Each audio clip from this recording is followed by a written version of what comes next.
Assalamualaikum warahmatullahi wabarakatuh. Perkenalkan, nama saya Irma Halimatur Rofiah dari kelas 10 MIPA 3. Saya adalah perwakilan dari kelompok untuk mempresentasikan hasil dari pengamatan kami. Nah, pada kali ini, saya akan membahas tentang konsep hukum kekekalan energi mekanik menggunakan batch simulation. Oke, langsung saja kita buka link yang sudah diperintahkan.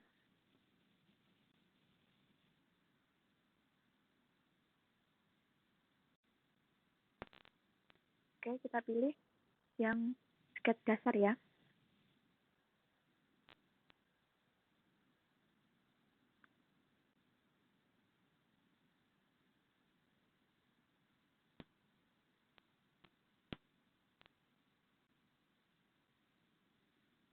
Kita tunggu dulu, masih loading.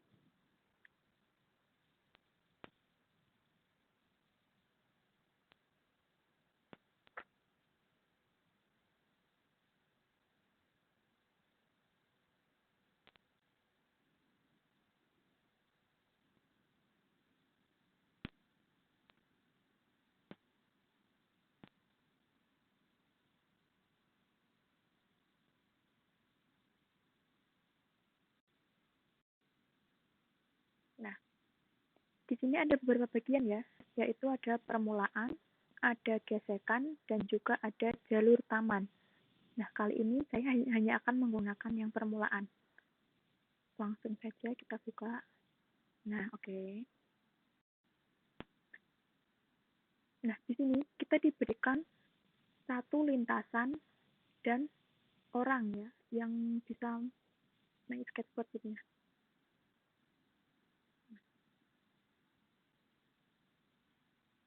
Nah, kita juga bisa membuat gerakan yang lambat ataupun gerakan normal ya. Nah, selanjutnya kita bisa menambahkan beberapa setting. Ada bagan batang, ada kisi-kisi atau untuk mengukur ketinggian ya, dan ada juga kelajuan.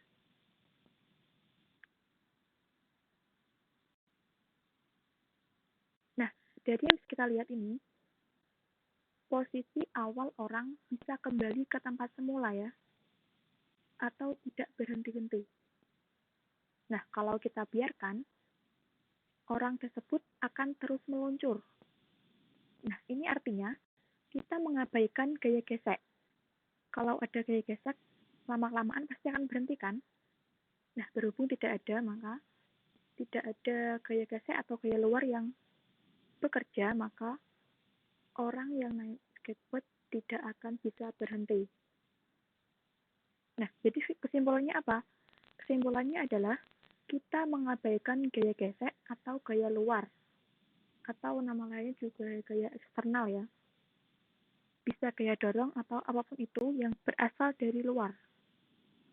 Nah, kemudian kita coba masanya ini aja ya, apa ya. Nah, kita anggap ini 20 kg aja ya. Misalkan gitu. Nah, kita lihat apa yang terjadi dengan gerakan orang tersebut dan bagaimana perubahan energi yang berlaku.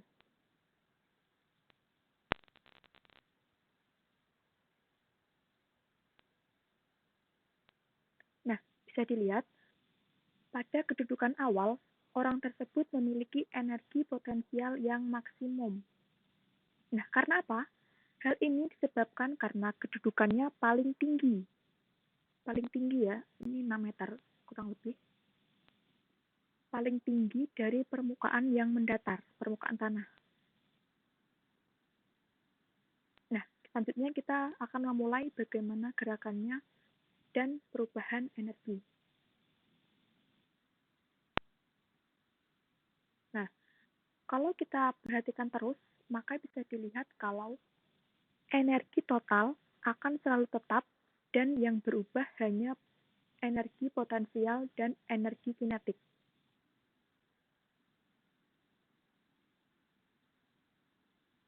Nah, saat berada pada kedudukan yang tinggi, energi potensialnya maksimum. dan energi kinetiknya 0, ya.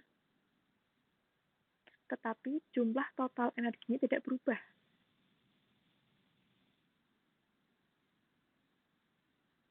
Nah, sebaliknya, ketika orang tersebut berada di kedudukan yang rendah, maka energi potensialnya kecil, sedangkan energi kinetiknya besar. Kita lihat. Aduh. Nah,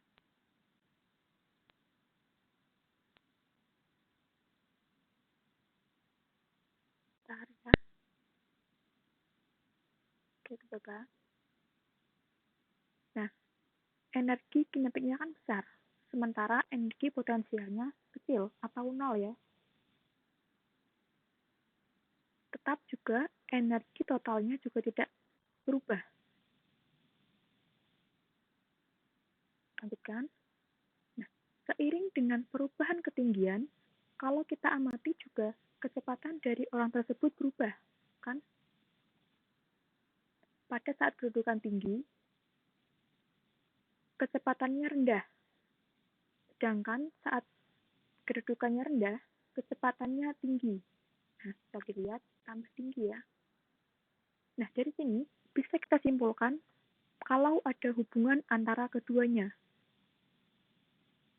Nah, ini kalau dilihat dari lintasan yang berbentuk U ya. Nah, bagaimana kalau lintasannya berbeda? Kita coba yang berbeda ya.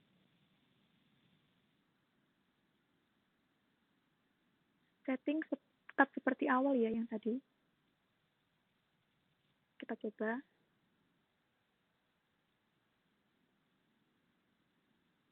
Nah, bisa kita lihat energi potensial maksimum ya. Ini maksimum karena berada pada kedudukan yang tinggi daripada permukaan tanah yang mendatar.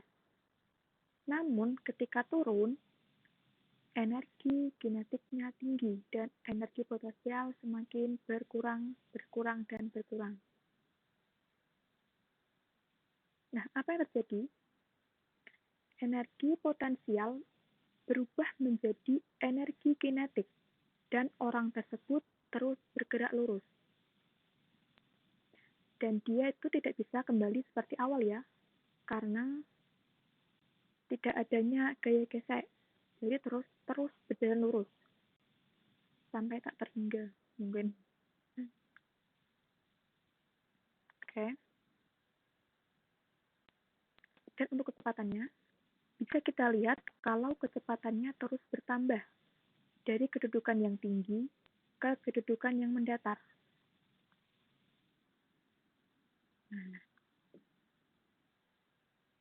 Dan juga bisa kita lihat kalau energi totalnya tidak akan berubah.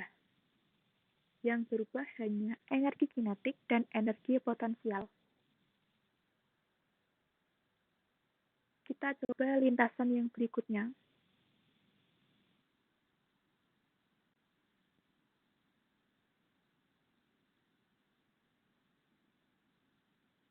Nah, kita coba lihat pada saat berada pada titik-titik yang sama atau pada ketinggian yang sama, maka energi dan kecepatannya juga akan sama.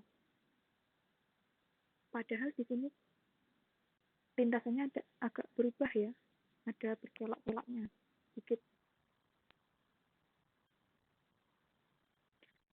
Pada di titik sini dan titik sini, dan juga di sini pasti akan sama kecepatannya pula.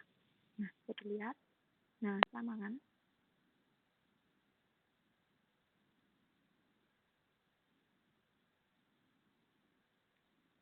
Selanjutnya kita coba ya, untuk perubahan masanya kita buat menjadi besar.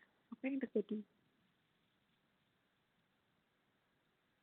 Nah, tidak yang berubah ya, hanya energinya saja yang bertambah besar. Di titik sini dan di sini, dan juga di sini tetap kecepatannya juga sama, energinya juga sama. Nah, berlaku juga di sini. Tetap seperti yang tadi, walaupun kita rubah masanya. Hanya saja energi totalnya bertambah besar. Ini juga sama. Hanya energi total yang berubah. Dari kecepatan tidak ada yang berubah. Nah, dari sini dapat kita simpulkan bahwa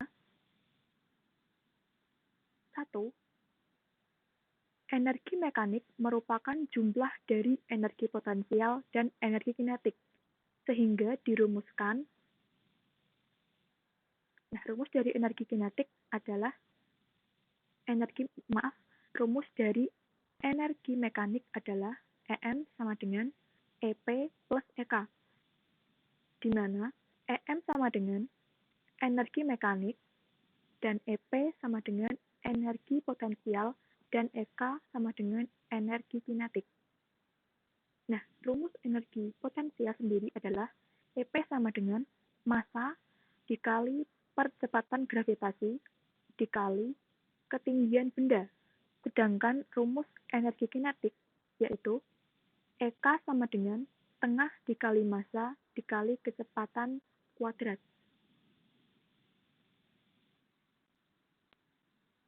Kedua, apabila tidak ada gaya gesek ataupun gaya luar yang bekerja, maka kecepatan akhir tidak dipengaruhi oleh massa maupun bentuk lintasannya.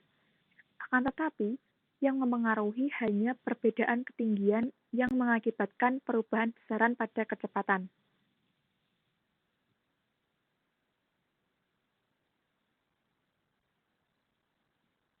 Terima kasih atas perhatiannya. Sekian dari saya. Apabila ada kekurangan dalam pengucapan kata, saya mohon maaf yang sebesar-besarnya. Wabillahi taufiq wal hidayah. Wassalamualaikum warahmatullahi wabarakatuh.